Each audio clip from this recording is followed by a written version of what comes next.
being on this call. I see we still have some people trickling in and connecting to the audio. So just to give you all a few updates, this is a pretty full hour that we have scheduled for you. So we're going to go ahead and get started rather than waiting the traditional 1 to 2 minutes for folks to come on in.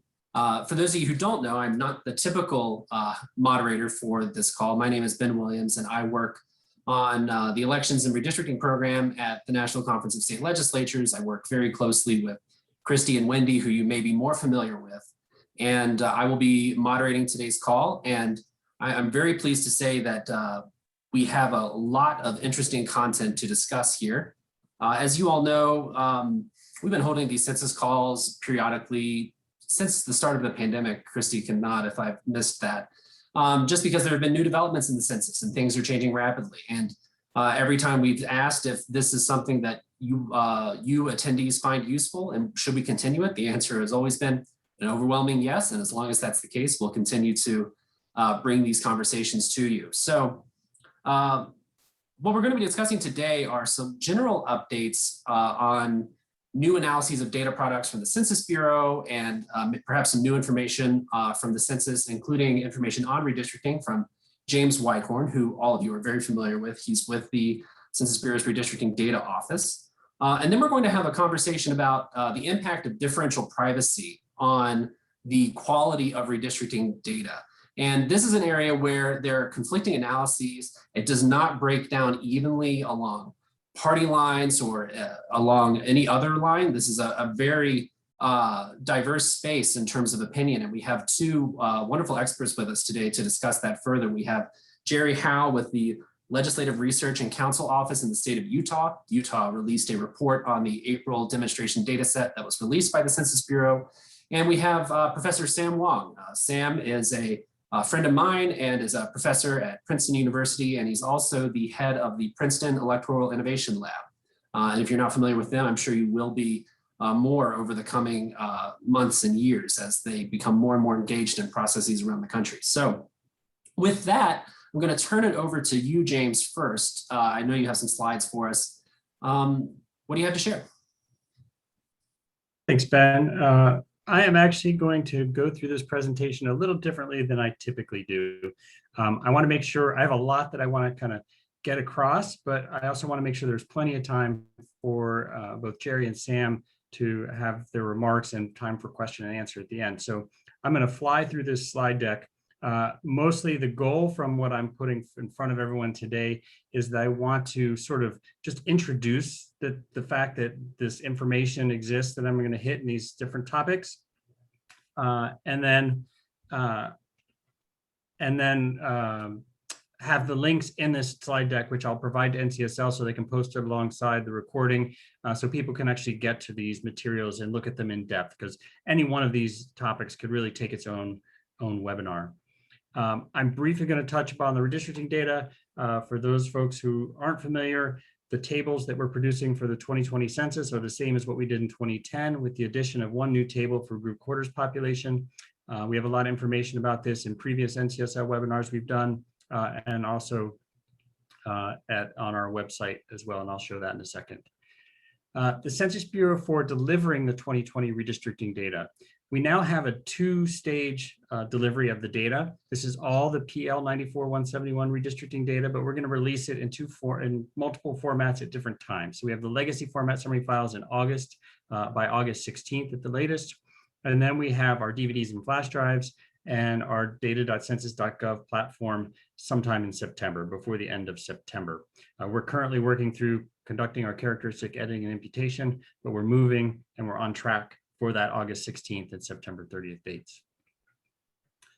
For people who aren't familiar, I did want to point out that those legacy format summary files are something we always plan to produce. We were just going to put them out along with the easier to use DVDs and the data.census.gov platform because they require additional handling to work with.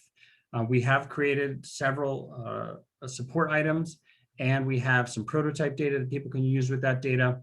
And so that is available for folks to work with. And it is all the PL data. It's just different formats. The support things we've done is we've made sure that in talking to software vendors and talking to the staff at NCSL and talking to individual states that they feel comfortable that they can use this data. We already published the technical documentation that goes alongside it. We have that prototype data I mentioned, which is the sample data people can use to build and test systems. We have a header file, which is an Excel file with the headers that go along with the data so people can use that when they're building their tables. We have a Microsoft Access database shell that people can use to practice working with the data and get comfortable with the concepts of how it works and how to extract data from it. We've got a guide to use it. We're working on a video guide on how to use it as well. We have SAS scripts that will allow people to import the data into SAS. And then we have R scripts that we should publish next week. They're complete. We're just going through some final QC before we put them up on the web. So people can use an open source package as well to read those files in. And then in September, we have those DVDs and flash drives. This is what goes to the official recipients. It's just got a browsing software integrated with the data, makes it easier to use and to extract data from it. And then we have our web-based tool, which is for the public, which is Census Bureau's primary dissemination tool. So just to reiterate, the legacy files will come out by August 16th. The user-friendly files, which with the DVDs and flash drives to the official recipients, who you can see listed there, the governors, majority, minority, legislative leaders, redistricting commissions, and then the nonpartisan liaisons to the redistricting program will get those. And then the public and the states will also get access to this data.census.gov platform, which you can think of as like a shopping site for the data. You can filter on your characteristics that you want to see and extract that data for your viewing, mapping, and downloading. One easy way to get to this is we have a clearinghouse of the redistricting webpage, census.gov/RDO. All of the official data products will go underneath that third link you see there, Decennial Census, PL 94-171, redistricting data summary files. We've already got the geography link there. We'll link to the FTP data when it's available. We'll link to data.census.gov when that becomes available. And then we have the support materials and those prototype data sets that we talked about under that last link there, Redistricting Data Program Management under phase 3, which is where we have phase 3 being the data delivery phase of the program. So that's it for redistricting. I wanted to really cover a lot of other topics. The first being our disclosure avoidance and our top-down algorithm. Our recent activity in this area, over the last several months, we conducted hundreds of experiments of trying to find the optimal allocations for the application of the privacy loss budget to different geographic levels, to different queries, and try to come up with something that we felt both protected the data at the levels that data needs to be protected, and also that provided data that was fit for use. And so those experiments were run, some decisions were made, and we recently published in April, late April, April 28th, a demonstration data set, which I think both Sam and Jerry will address, that had that new strategy applied of sort of a closer to production level settings for that data set.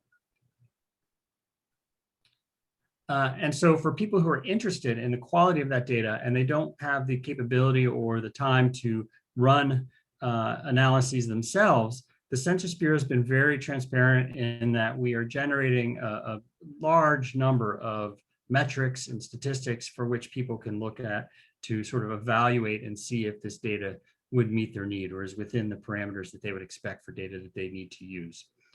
We have a lot of different ways of looking at the data based on accuracy, looking for bias, looking for outliers.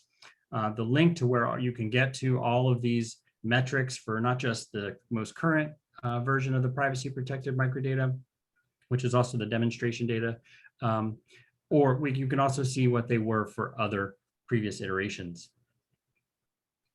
And I'm just this is just to show you, I'm not gonna go into details of interpreting these.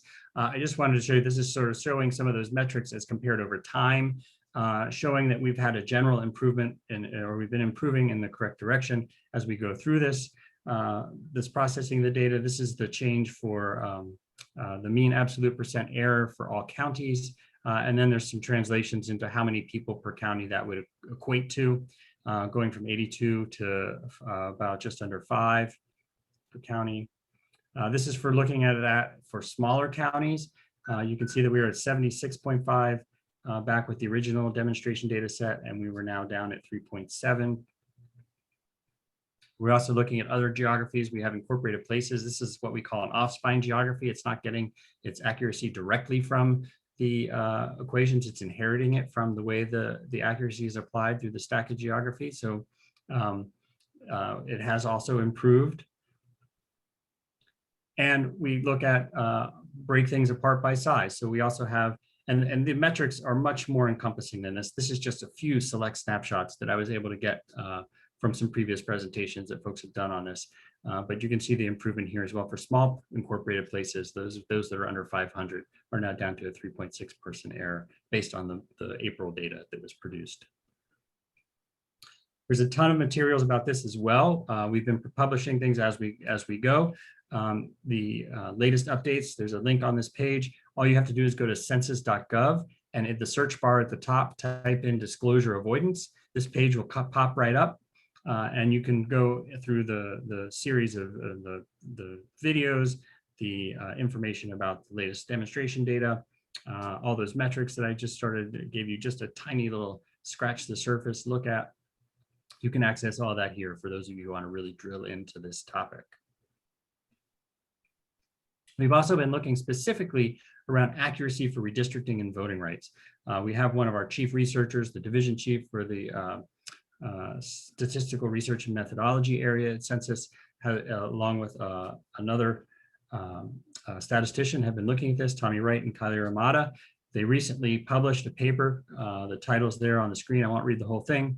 But this paper is, I think, very informative as to the accuracy measurements that they've developed. It describes how they've created their accuracy measures. These have then been converted into targets that we used on that April data set. So, and then there is a paper that's published that you can read, but we also did a webinar where Tommy walked through that contents of that paper, and that is also posted online at the link that you see right there. I'll hit a couple of highlights from this. So one of the first questions that was asked in that was, what's the minimum total population of a district to have reliable characteristics for various demographic groups? So they looked at around 200,000 block groups and over 20,000 minor civil divisions, which would be the equivalent of like townships in New England and the upper Midwest.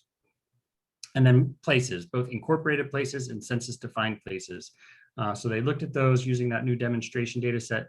They created a measure called a difference of ratios, where they look at the ratio between the swapped demographic group with the total population from the swap data. They call that that's the 2010 ratio. They do the same with the privacy protected microdata file. That's the demonstration data that uses differential privacy and created that ratio.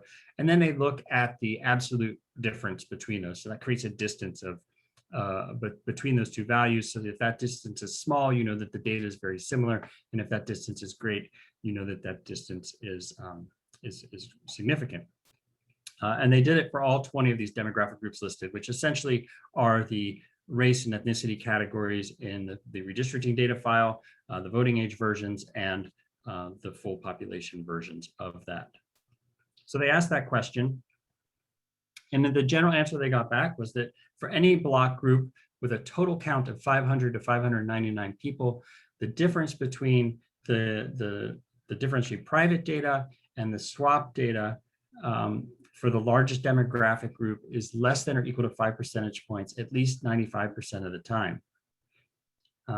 They also looked at places in minor civil divisions, that's those townships that I mentioned, as proxies for redistricting districts. These are block groups are directly on the spine, or they were directly on the spine for the geographic calculations that are done.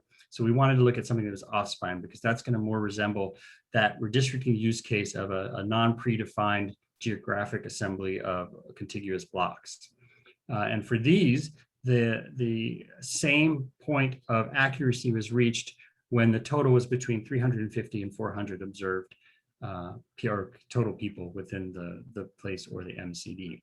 And we found that no congressional or state legislative districts failed our test for reliability. So that was looking at the accuracy from the one run. We also wanted to see, was that just a chance? So every time that the differential private mechanism is run against the data, because it uses random number generators as part of the process of protecting the data, we wanted to ensure that the variability was also within within an acceptable range. And so we ran the system 25 times and then did the same analysis. And you can see from the table here that for block groups, every single time we got to that accuracy level in that 550 to 599 population threshold.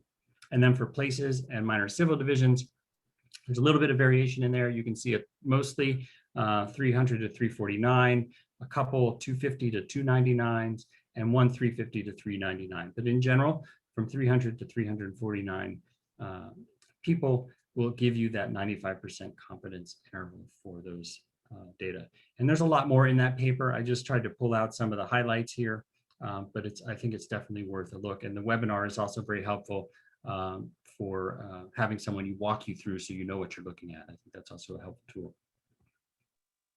And then finally, I wanted to touch on this topic before we go back to the main program, which is research into alternatives to differential privacy.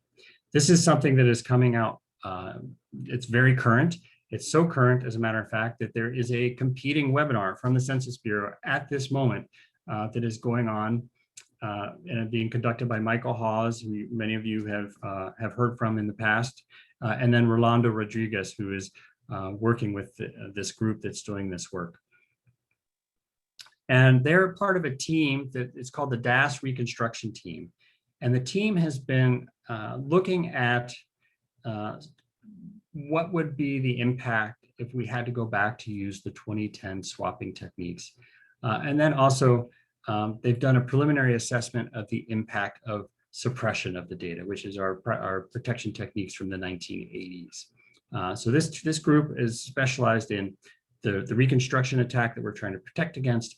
And then they're looking at what would you have to do using those techniques to be able to protect against those attacks. So one of the things they looked at is swapping, and there's going to be a lot more detail. The reason I put the link to the webinar there is so that hopefully within about 24 hours, they'll post the video from that webinar and you can go over and look at that in more detail and hear the actual experts describe it. I'm just going to describe it sort of high level, or at my level, I should say, but hopefully it sort of gives you the general picture and will tweak your interest enough to go over and look at that video once you have a chance and it's posted. So swapping, they're looking at relaxations and extensions of our 2010 swapping algorithm. And they've done a lot of things. They've looked at swap rates ranging from 5 to 50% of housing units. They've also looked at it where they pre-swap or perturb some of the household sizes by up to ±1. So they kind of tweak them before they then do the swapping. So like to add additional levels of protection up to 80% of housing units. They've done this for tracts and counties within state with up to 70% of housing units. And then they looked at the results. And what they found is that low swapping rates have no impact on the re-identification outcome. And high swapping rates only have a very minimal impact on the re-identification outcome, with also the unintended side effect of producing data that is much less accurate than what was produced in the April PPMF or the April demonstration data that people have seen. So they've also looked at suppression as an alternative, since swapping doesn't appear to do the job that's needed to be able to protect the data. So they looked at 1980. 1980 used two types of suppression. You had table suppression and cell suppression. The table suppression involves deleting an entire table that fails a specific threshold. And then the cell suppression involves deleting individual cells in the table cells that fail a specific threshold. It is difficult to do cell suppression because it's typically harder because you have to do what's called complementary suppression, which is you have to make sure that when you publish the data, if you've suppressed something, someone can't go find two other data items there and through subtraction, regenerate the number that you've tried to suppress. So they've looked at this and in their research here, they've actually collapsed all of the race categories for the redistricting data set so that you have this minimal set available to you. Of course, then total population would also be available in total. So that you have just this minimum set of categories. You have the white alone, you have the black alone, or in combination with white. And you can see through the rest.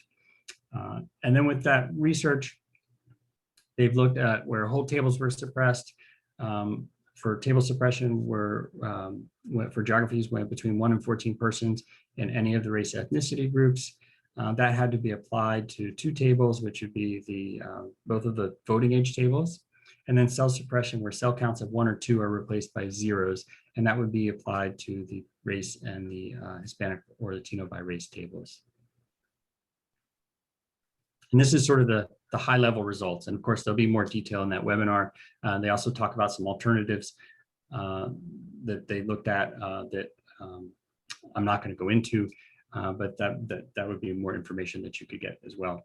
But if you look at this here, you can see that for table P1, the race table, we'd be looking at about 10.1% of the cells would have to be changed, which is a 153,000 blocks. We'd have to have almost 3.5 million cells changed, which is about 8% of the blocks, of populated blocks.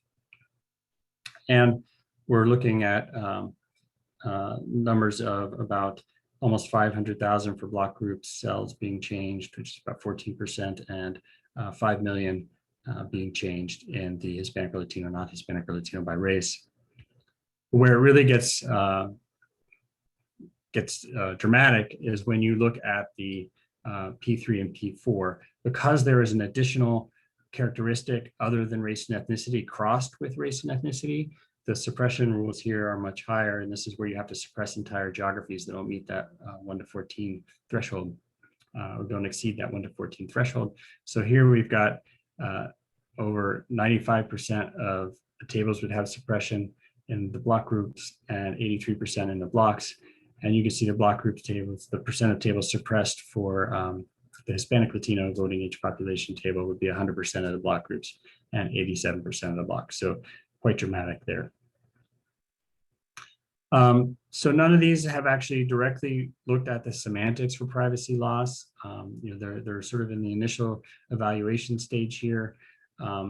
There's also the possibility that some of these techniques could be modified. One of the things I left out was they looked to see if voting age could be moved in where crossing with voting age doesn't require the same type of suppression. It could use cell suppression instead. They got more in line with what you saw for P1 and P2 there. But any of these changes, to be able to implement them, would take probably about an additional 6 months. The really difficult part for the suppression is that complementary suppression portion of the process. And I'm going to stop there. I hope I didn't take more than my 20 minutes. I'm more than happy to take questions now or at the end. So thank you. Great. Thank you so much, James. We'll take a couple of questions now, but then we'll keep moving and then we will get on to the questions at the very end. So I have one question for you. This was submitted anonymously, James. And the question is about the difference between the legacy data format and the PL data delivery that is still set for a by September 30th date. And for the legacy format, are there, I think there's some confusion about how usable that data will be versus the official delivery of the PL. Will there be any changes made between August 16th and September 30th? I know we've discussed this a few times in the past, both offline and on these calls, but if you could just give the 60-second explainer for that again, I think it would be helpful for people to hear it. Certainly. So the legacy files that will be published in August are the exact same data as what will be used or produced in different formats in September. It's actually the legacy format files themselves are what we use to create those DVDs and flash drives for the official recipients. We have to convert that to another format and integrate it with the browsing software. So the data will not change between August and September. The data that comes out in the legacy format file, the benefit of it is it gives you the entire set of PL 94-171 redistricting data for which we've calculated for all the different geographic levels. I think there's 83 possible geographic levels that are in that file. And so it gives you everything there. The difficulty is the additional handling. You do have to do some additional work to be able to extract the data you want from that, but it's the same data. It won't change between August and September. People can use it in confidence in August for the work that they need to do. Great, thank you. And then I've got another one. So there's what I'm hearing from you is that there is no chance that the legacy format, well, well, let me rephrase this. I'm paraphrasing a question that was sent to me anonymously. Threshold. Is there a chance that the legacy format data will be released before August 16th? That's a by August 16th, not an on August 16th deadline, correct? That is a by August 16th, but knowing the amount of work that has to go between now and that time, I think it's very unlikely that that date would change. I mean, I do believe that August 16th is the date that people should count on receiving that data. Okay, access to that data. And if that deadline were to change for whatever reason, the Bureau would provide notice to people that there would be a change in the schedule. Yes, we're obligated to do so, but we would do so anyway. Great, thank you. We've got a few other questions, but I'm going to hold those to the end, James, if that's okay, in case Jerry and Sam touch on it and we can have a more thorough conversation. So thank you very much again for coming. And we're going to turn it over now to Jerry Howe, who I introduced earlier. We wanted to have Jerry on today because Jerry was one of the very first people in the States who brought differential privacy to our attention way back. Jerry, what was it? It's been like 16 months since we had our first conversation about differential privacy in the pre-pandemic times. And Jerry's been doing a lot of work on this in Utah. Utah has been one of the states that has been most active, and we're very grateful for him being here because he and his office have done an analysis of the demonstration data set from April that James was mentioning, and they have some different conclusions than some of the other speakers you'll hear today had. So Jerry, thank you very much. Take it away. Well, thank you very much, Ben and James. It's good to see you. Hello, everyone. It's a pleasure to be with you today. I always learn something new and interesting when I listen to a presentation from the U.S. Census Bureau. Both James Whitehorn and Michael Haas have taught me a great deal this year, and I appreciate both for sharing their expertise. Again, my name is Jerry Howe. I'm going to be with you for about 20 minutes, and I work with the Utah legislature, where it's my primary responsibility to help the legislature navigate the responsibility to redistrict the state into congressional and legislative districts. In Utah, like everywhere else, this is a really fun assignment, and I'm really happy to be doing it. And we'll just walk through these slides. Before I proceed too much further, though, I want to acknowledge Joseph Wade on our staff. He is the Merlin to the king of the Utah legislature, the speaker, president. He just does so much good analytical work, and he's critical to this process, and I wanted to mention him. Let me just begin with the conclusion. Of all the comparisons of the demonstration data that we had time to conduct, here are our conclusions. So please take a moment just to look at these numbers. And like James mentioned, I'm really pleased to report that the U.S. Census Bureau's differential privacy algorithm is getting better at preventing unnecessary population variances, and we think this is really good news. We arrive at this conclusion by taking the total population within each census block under the demonstration data and compare it to the population of the census blocks in the 2020 census and the 2010 census data. It's in this manner that we can compare the population changes from the 2010 data to the different demonstration data versions in not only our congressional legislative districts, but we can also compare population changes within our cities, counties, towns as well.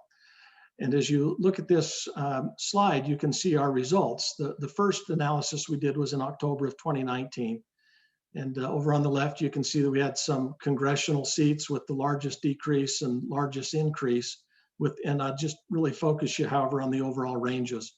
So in October of 2019, we had a 0.275% change in our congressional seats, which isn't large.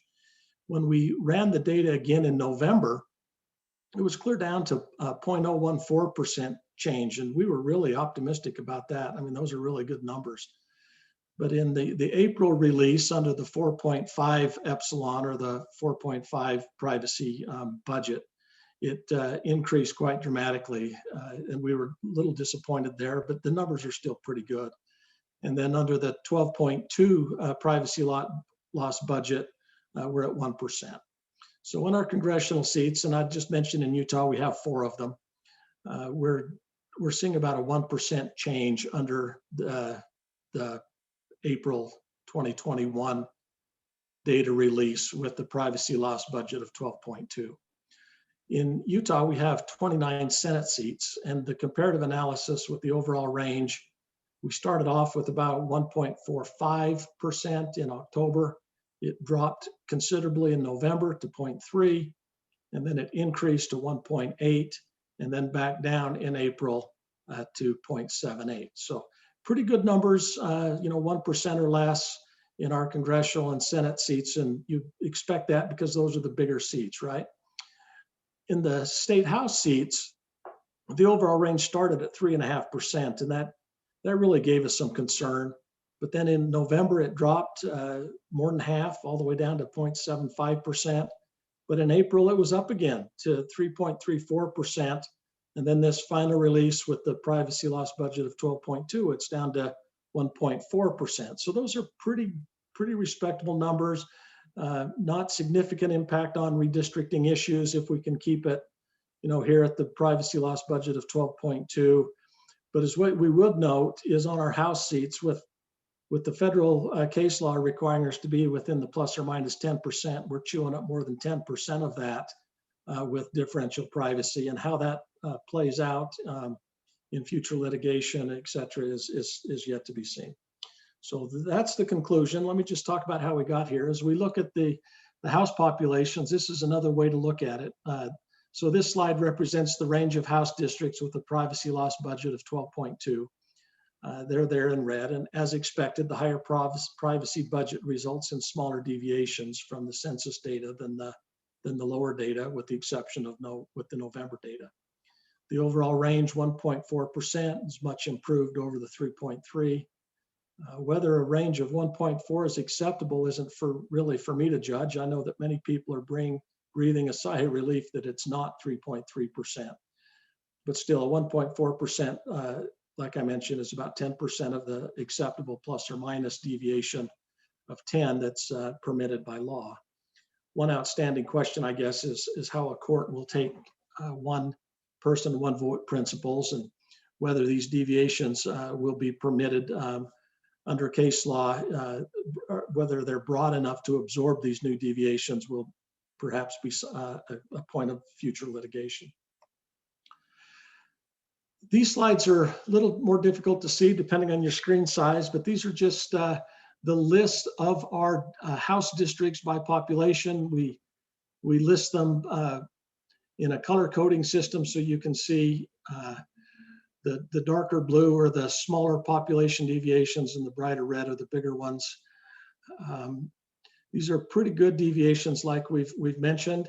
And James already mentioned, which was going to be the point of this slide, so I'm grateful for him for mentioning the random numbers.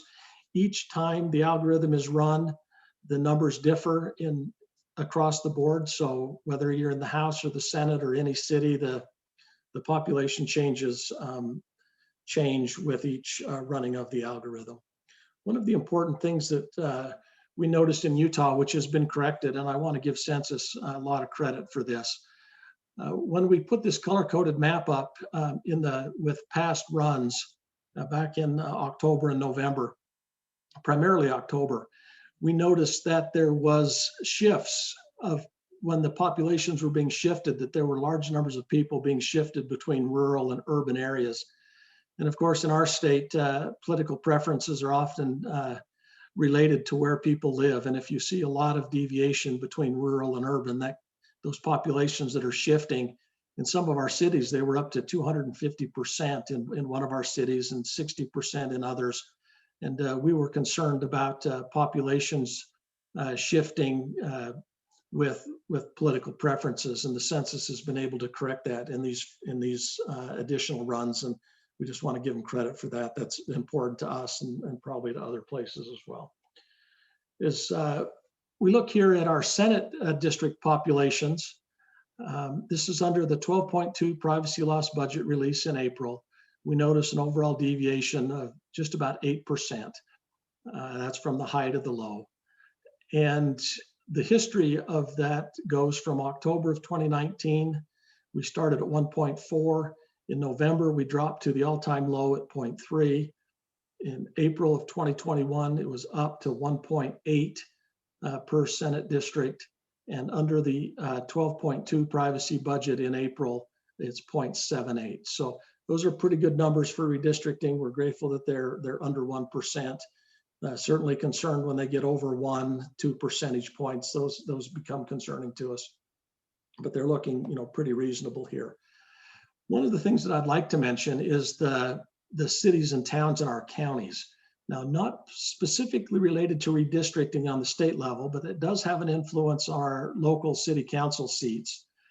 But in October of 2019, the fire alarms were really sounding when we noticed a 216% increase in one rural city and a 53% decrease in another one of our cities.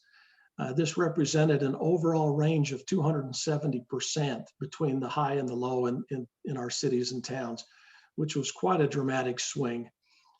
November 2020 data release was dramatically improved, but we still observed a 57% overall range, which still seemed really quite high to us. In April of 2021, we noticed a 21% overall range.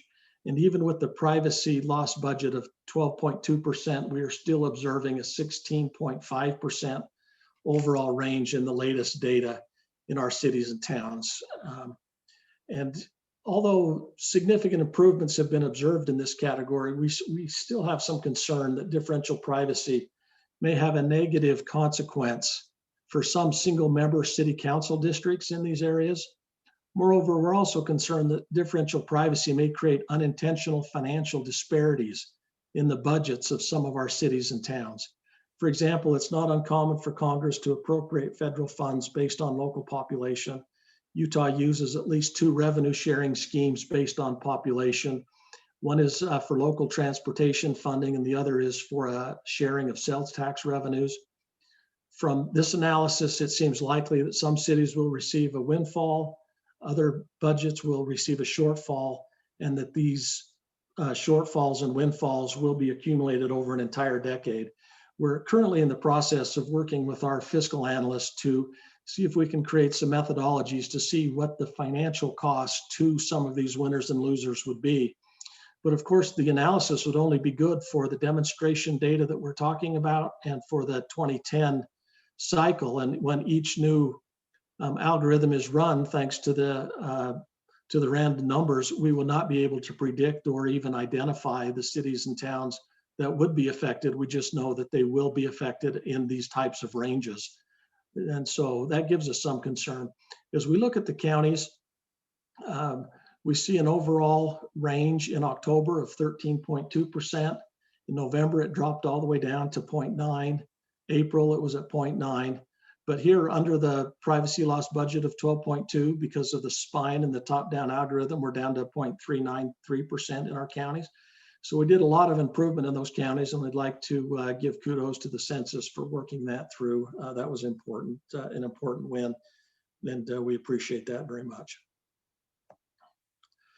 As we look at our city and town populations, this is a graph just listing from the highs to the lows. So a little higher than minus 10% in one of our cities and up to a plus 6% in some of the others. But you see a lot of them right here in the middle are doing really quite well. But we do have some pretty high ranges, and there are more gains in some of these smaller cities than losses. The next 3 slides detail the deviation of every city and town. This is important for our policymakers and for the League of Cities and Towns and for our Utah League of Counties, Association of Counties. They can look at this and see exactly what county was increased and decreased and by what number and what percent. And we've made it easy for them to look up. But again, this data, is just good for this one run. I'll just kind of whiz through these, but just know that they're all there and they're in the report and you can take a look at them. This final discussion here, these are just my final thoughts. Unlike previous decennial censuses, differential privacy will change the populations at all levels of census geography within the state.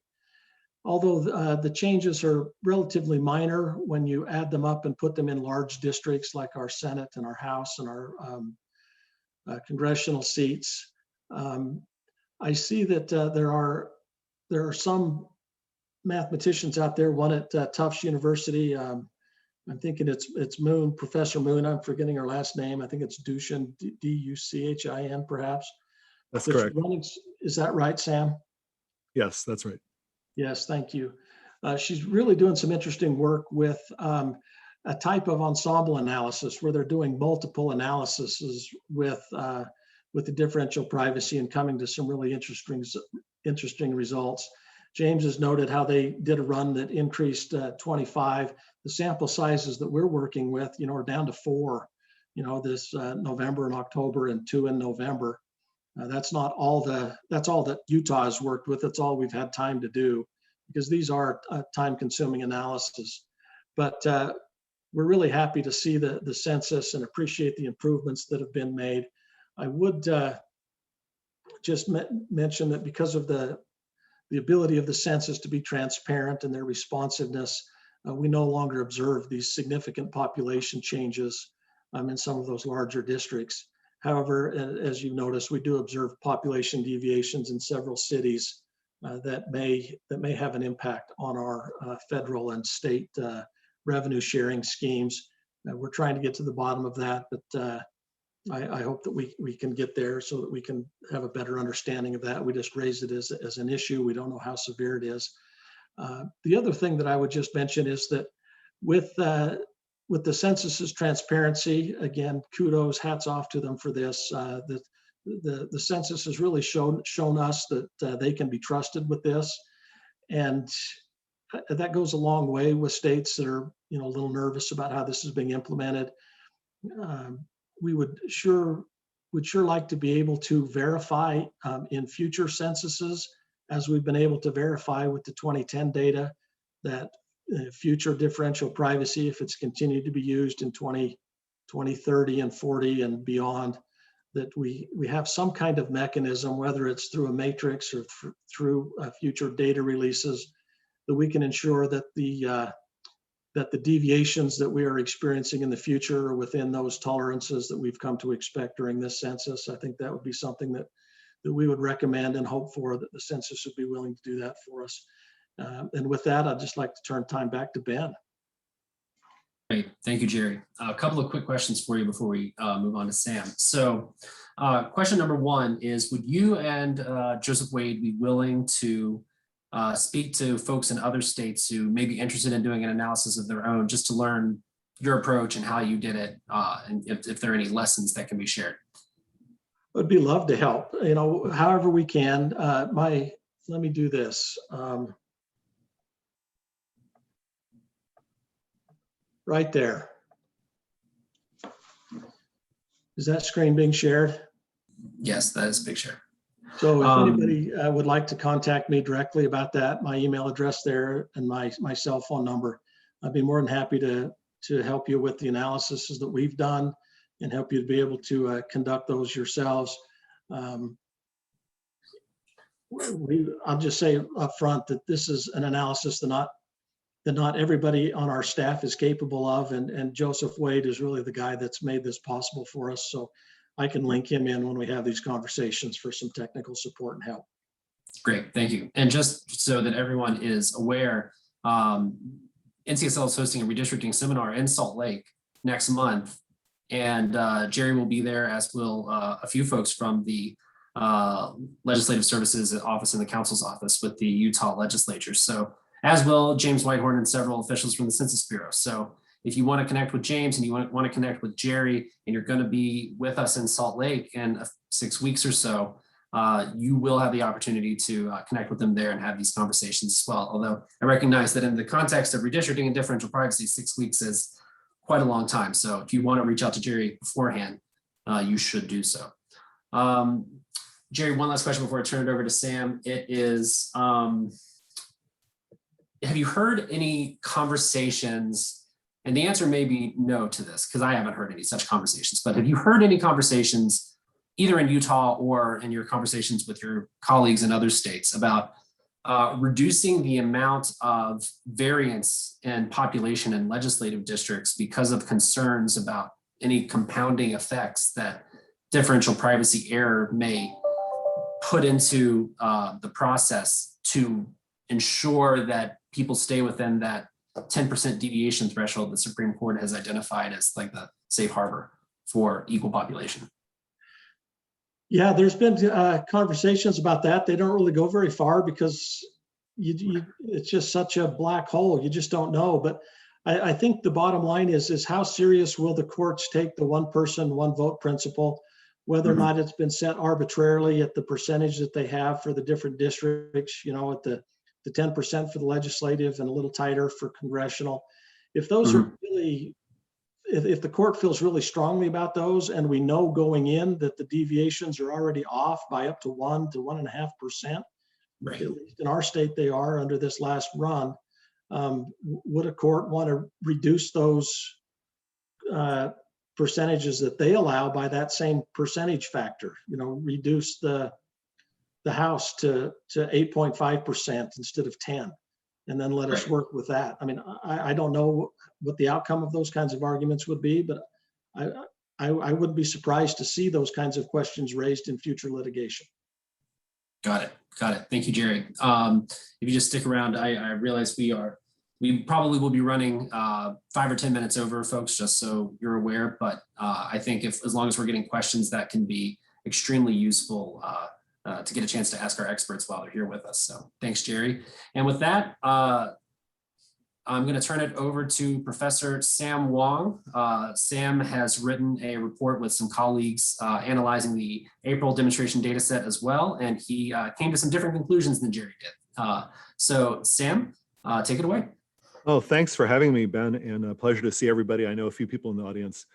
Actually, I'm going to offer a general correction. I actually don't think we're in very much disagreement with Jerry. And I would say that the same numbers can get examined more closely in some parts of the table than others. And so I think that we're all starting from the same data. And what I want to do today is take advantage of the fact that we saw all these good calculations from James Whitehorse and Jerry Howe, and tell you how I think about data. What I want to do is Whitehorn, I'm sorry. And tell you how we look at this at the Electoral Innovation Lab and our ways of using law and math for looking at these reasoning to maybe make it seem, I hope, a little bit less scary, because I think that seeing all these numbers and tables and so on is perhaps, just a big, an overwhelming amount of detail. And I want to show you how we think about it and hopefully extract some general principles that I hope are going to be useful. And I would say that perhaps as one of my colleagues used to say, maybe Jerry and I will be in heated agreement. So let's see. So let me just put it to you this way. So my team and I at Princeton have been really interested in this differential privacy business. Our angle is redistricting, as it is for most of you. And we wanted to know whether differential privacy at 12.2 creates consequential alterations in voting rights measures. And I'm going to put aside the 4.5 data set because that seems to be in the rearview mirror, and the epsilon equals 12.2 data set, which is the rightmost column in all the stuff that Jerry was showing you. We were very focused on that because that appears to be where the Bureau is headed. Now, just to give you a sense of who we are, because we're relatively new on the scene, I've got a team of a fairly large number of people. Ben Williams was part of the beginnings of this group. But we've grown a bit since then. And we have various people who work on data and technology. I'll be showing you work and calculations by them. They're in the upper left. We also have a large group that was originally a student project that has now become a tool that's available to both legislatures and also citizen groups around the country. That tool is called Representable, and it's a tool for citizens to give input on their communities of interest. And I would say that if you have concerns about the accuracy of the census or its ability to capture communities, then this is a complementary tool that I hope will be very useful to people as they go forward dealing with census data. And then finally, I've got a terrific legal team, and also we have people working on national outreach. This is just to say that we have a pretty large group of people. I've put my email address and my telephone number in the chat. I also typed in Jerry's. I hope that's okay, Jerry. If you go into the chat and you hit the ... button on the chat, it'll save the chat in a text file on your computer, and you can get everything that happened in the chat for later. So this is what we're trying to do. Our general mission is to try to take rigorous knowledge and turn it into practical, effective reform. I'm not going to spend time on it now for reasons of time. But our general idea is that we want to make democracy stronger, we want to repair it, and we want to be of service to people who are in the community, people like you all in the audience. And I should say that we don't have a commercial interest, so we're not going to be charging you for redistricting expertise, for example. We are non-commercial. We're an academic organization, and we have to be nonpartisan. And our general idea is to combine different disciplines: data science, law, computer science, political science, even cognitive science and social science. I myself am a laboratory scientist, which is going to come into what I'm going to show you today. We put all these different disciplines together, hoping to take an engineering approach to democracy. And this differential privacy business is a pretty good use case where we're hoping to shed a little bit of light on it. And I think that, honestly, I think that what we have is something that I would say is in full agreement with both Jerry Howe and also with James Whitehorn. Now, part of the reason that there's apparent disagreement on the interpretations of the effects of this noise added to the data is that the units of redistricting vary enormously. I know that most of you are going to be doing redistricting in your home states, and so this is stuff that you already know. But if you look at populated blocks with people in them, this is just some stuff that we have sitting around the lab right now that we're working on because these are states that Amanda and Hannah are actively working on, North Carolina and Pennsylvania. Populated blocks are small. They have, in these two states, 11 or 24 people on median. Precincts are larger. They have typically about 100 times larger, so there are a few thousand people. And then legislative districts are in the tens of thousands. And of course, congressional districts are the largest of all, and they have typically in the range of 700,000 or 800,000 people. So these units of redistricting vary enormously. And if you don't remember anything else from what I say today, it is that the consequences of adding noise to the data vary tremendously depending on whether you are dealing at a single block level, a precinct level, or a higher level. It is entirely dependent on the population of the unit that you care about, whether it be a precinct or a district. And so this is the key principle. I'm going to add another little principle that involves a square root. I know you probably didn't think you needed square roots in this business, but you do. And the square root is going to play a starring role in what I'm going to say in the next few minutes. The principle of scientific measurement. As I said, I'm a laboratory scientist in my day job. The principle is that all measures are uncertain, and that even means counting. All measures are uncertain. And some kinds of measures, when it comes down to census, we have to worry about distortion. And in science, we call that systematic uncertainty. So for example, if people are, say, discouraged from answering the census, and they're discouraged on average the same amount everywhere, that's a systematic uncertainty that can lead to an undercount. And that can arise because of difficulties with outreach. It can arise if people are deterred from answering. The kind of uncertainty we're talking about here that Dr. Whitehorn was talking about, this addition of noise, that's random uncertainty. And the key fact about random uncertainty is that it has this magical property that if you really do it at random, if you have it be unrelated to the things that you may care about, the things that we're going to talk about today, that we've been talking about today, is that it tends to cancel. That's true of swapping, which is the technique used in Census 2010 data, and it's true for the proposed use of differential privacy for the Census 2020 data. Now, I should pause here and say that because some form of privacy protection has been in use for the last decade and this decade, it means that when we make comparisons to 2010 data, we're actually comparing to data that itself has some noise added to it, and I'm just going to mention that and put that aside. Conversely, in regard to a concern that Jerry expressed, when the Census Bureau releases official PL data for purposes of redistricting, that is by legal definition the standard. And what that means is if you follow the law and it holds up, and we'll see whether it does, that data will be the ground truth for determining equal population. And so in terms of plus or minus 5% accuracy, that kind of thing, I would say by legal definition, you are on safe ground if you use the census data. But I do think that there's a really important question, which I'm going to show you some calculations for, which is that you may be in the appearance of compliance with the federal law, with the Voting Rights Act, and so on. The question is, are you actually deviating from the true population of people counted by the Census Bureau? Because that may have implications for the fairness of districts drawn by redistrictors. And so I think the true underlying accuracy is the question that I would pose today. Okay, so here's just a bottom line. This is just some calculations we've done with a variety, a market basket of districts. And this is just to show some key populations that may matter. If you're trying to be in compliance with the Voting Rights Act for, say, Black populations or Hispanic or Asian or Native American, you may be interested in how much how much you were differing from, say, some hidden data that you were not given access to.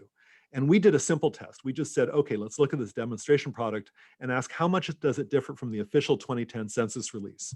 Again, that official release has swapping in it, but putting that aside, we calculated the percent deviation for school districts, state house and senate districts, and congressional districts. And this is very much like data that you've been shown in the last two presentations. I won't get into it, except to point out that these differences are in all cases less than 1 percentage point out of the total population. And in nearly all cases are no more than a few tenths of a percentage point. And it's only for the smallest populations, if you look here, the red data points for Black, Hispanic, and one data point for Native populations. For these very small districts, school districts, the deviation gets above a few tenths of a percentage point. Okay, now why does this pattern look like this? And I want to, now this is the math, and this is the key thing I want to leave you with today, even if everything else seems a little bit like too many numbers. The key point that I want to leave you with is the magic of, not magic, the science of combining random uncertainty. If you have a systematic uncertainty of say 9%, even if it's true at the block level, you're still going to have that kind of uncertainty at the precinct, state house, and congressional level. That compounds and you've got a problem. If you have random uncertainty, then that random uncertainty gets smaller and smaller because it cancels. And the rule of thumb is if you have n times as many people, your percentage accuracy gets better by a factor of square root of n. And so this means that even if you don't have access to Jerry Howe to do the calculations for you, you can still know as a rule of thumb that the more people are in your unit, whether it be a school district, state house district, or what have you, it's going to be square root of n times more accurate. So for example, if you have a thing that's got 100 times as many people, it's going to be 10 times more accurate. And so that's just a rule of thumb I really want to leave you with. Happy to talk later with you offline. Just to remind you, this is an example of systematic error that some of you or people in your communities may have gotten pretty heated up about. We wrote about this in the Washington Post a few weeks ago, but it's undercount because of difficulties with reaching, say, in this case, Hispanic populations during the census. But let me put that aside. Although you can see from this map that these undercounts may, according to estimates, be up to tens of percentage points away from the true population, and that's pretty serious. Now, if we return to the demonstration product data, we ran the ensemble method that you heard Jerry Howe talk about that Moonduchin uses at Tufts. We have full capabilities in that as well. And we asked, okay, in state house districts that have a maximum population deviation of 1, 2, 3, 4, 5 percentage points, what's the maximum population deviation that we see comparing differential privacy product with the 2010 census data? And you can see that the maximum deviation is nearly the same, and it maybe deviates by a few tenths of a percentage point. And that's total population on the left. And if we look on the right, the same ensemble, this is 10,000 districts that we drew using this computer algorithm. If you look at these 10,000 districts, again, the percentage Black voting age population, again, deviates by no more than a few tenths of a percentage point. The point being here that these total population and racial populations stay within rounding error. Now, just to remind you of a particular point, Jerry expressed a concern about equal population. The current law is from a case in 2012 that came before federal courts, that some population deviation, even in congressional districts, is allowed for legitimate legislative purposes. And so there is this as well. And so I think this is another reason why one may be optimistic about the possibility of allowing, in this case in West Virginia, up to 0.79 percentage point of population variance. And so the idea is that there are legitimate legislative purposes and one can put this differential privacy potentially into that bucket. Okay. Because we're low on time here, I just want to point out that, in fact, there's another source of uncertainty that, that is not really mentioned very much, which is undercounts. If you look at undercounts that the Census Bureau itself has estimated, those undercounts are in fact much larger than the differences that are seen using this demonstration product, this differential privacy approach. And so the fact that the added noise gives differences that are far, far smaller than undercounts, I think is another reason to have genuine faith in the fidelity of the data. And I apologize, by the way, for going kind of fast. Here is just an example, just a visualization of what I mean. If you look at block level undercounts and overcounts, or rather differences above and below the 2010 census data, that's on the left, and that's at the block level. And you can see these differences can be rather large. And if you've seen a block level map, this may in fact be somewhat distressing. But once you start averaging things out at the level of congressional districts, these differences are much larger. And you can see using the same color map, it's now just a few tenths of a percentage point, even in a district with a lot of Black voting age population, which is on the right, the 7th district, which is a pretty famous district in Alabama. The BVAP difference there from between the demonstration product and 2010 data is 0.04 percentage point, which is not enough to make any difference in any voting rights calculation. Okay, so so the same is true for state house districts. I won't go into this. I can post the slide deck in chat and you can download it and look at it at your leisure.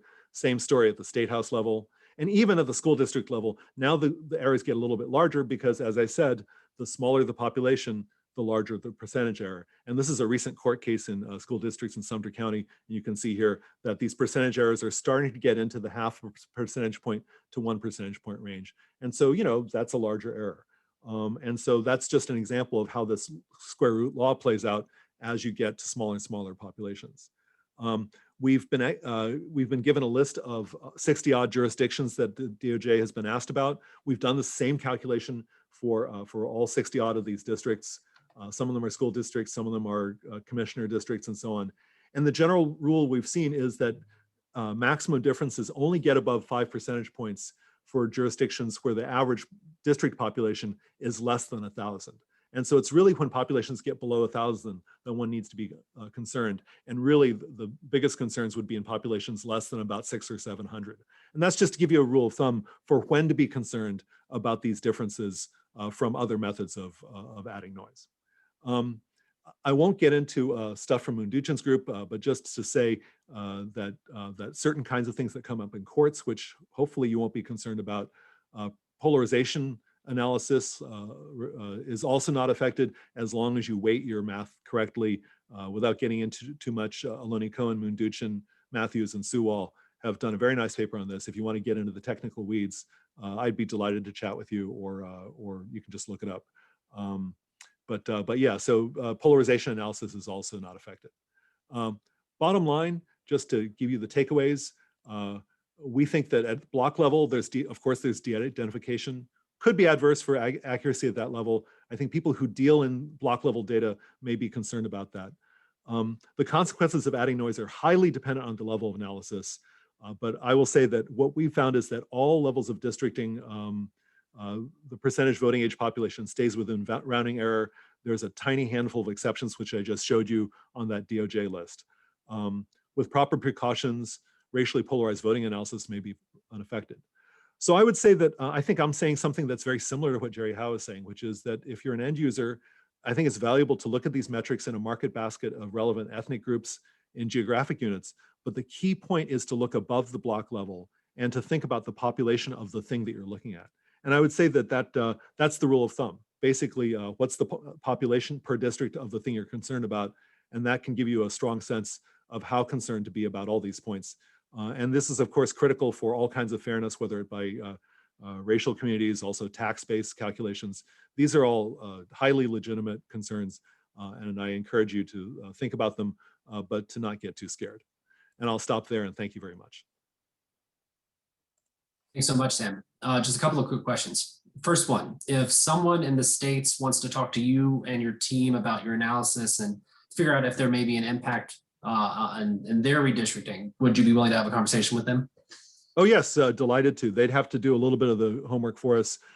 Just, you know, we don't know things like which kinds of districts are drawn, like school or water Right. districts or what have you. But yeah, we'd be delighted to have that conversation. Several of my team are on the call. And yeah, my email address is in the call. If you save the chat, you'll have it. I'm now going to do Hannah a huge favor, and Hannah gets to have her email address in the Hannah, lucky you. Yeah, so yeah.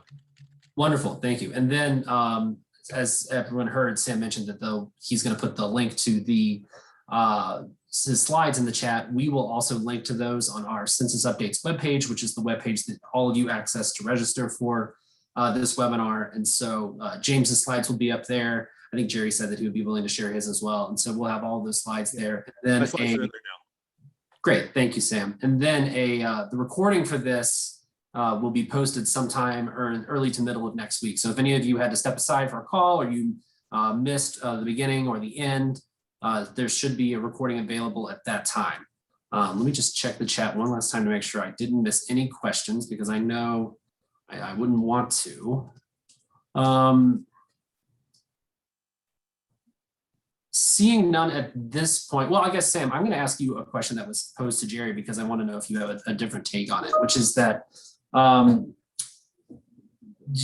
based on your analysis and what I just heard, we shouldn't be that worried about variations, and those variations are going to be very small in differential privacy because of the offsetting noise. So should states be using a lower variability standard than the 10% permissible deviation the Supreme Court has outlined for redistricting, in your opinion, or is there, obviously states have their own variations and limits. I know some states, their permissive bands are much narrower than that, but do you think they should be thinking about differential privacy?